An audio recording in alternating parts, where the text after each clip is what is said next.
Asli dari mana? Jin Boyolali. Boyolali. Ya. Sudah tahu apa yang menjadi perintah komandan kami?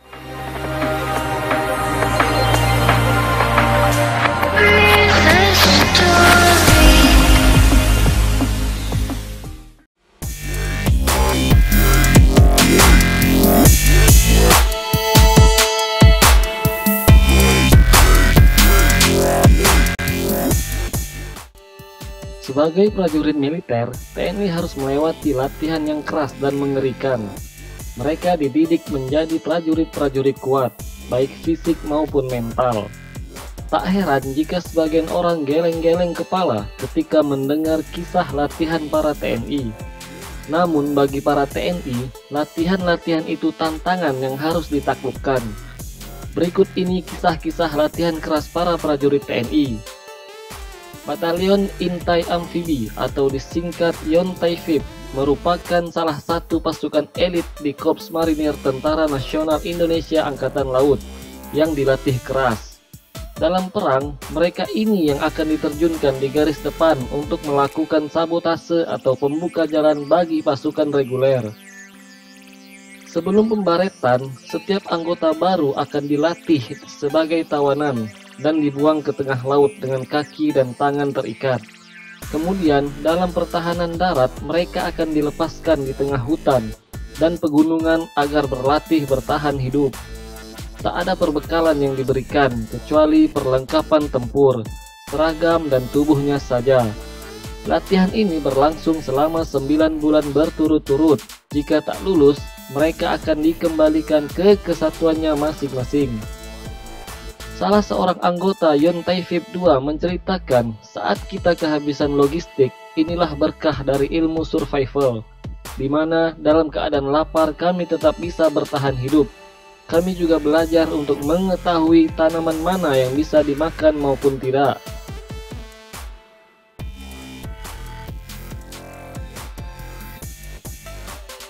Untuk mendapatkan baret merah dan brevet komando Kopassus harus melewati pelatihan khusus yang nyaris melewati kemampuan batas manusia.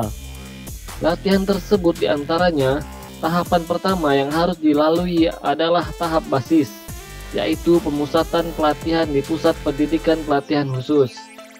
Di sini, para calon prajurit komando dilatih keterampilan dasar seperti menembak, teknik dan taktik tempur, operasi raid, perebutan cepat, serangan unit komando, navigasi darat, dan berbagai keterampilan lain. Selesai latihan basis, dilanjutkan dengan tahap hutan gunung yang diadakan di Citatah, Bandung. Di sini, para calon prajurit komando berlatih untuk menjadi pendaki serbu, penjajakan, anti-penjajakan, survival di tengah hutan. Dalam pelatihan survival, para calon prajurit komando harus bisa hidup di hutan dengan makanan alami yang tersedia di hutan. Dengan latihan ini, para prajurit komando harus bisa membedakan tumbuhan yang beracun dan dapat dimakan, dan juga mampu berburu binatang liar untuk mempertahankan hidup.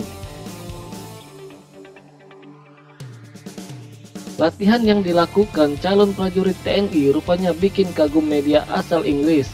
Apalagi latihan tersebut menggunakan peluru tajam yang setiap saat dapat merenggut nyawa prajurit. Latihan mengerikan di Indonesia, sebagai prajurit mereka harus menghindari peluru tajam dari senapan serbu saat merayap di dalam lumpur. Latihan yang dimaksud adalah Doper. Latihan Doper ini prajurit dari Paskas TNI AU. Dalam latihan Doper ini, prajurit dari Paskas TNI AU, di mana mereka dilatih 2 orang dengan peluru asli. 2 pelatih tersebut menggunakan senapan semi-otomatis AK-47 buatan Uni Soviet.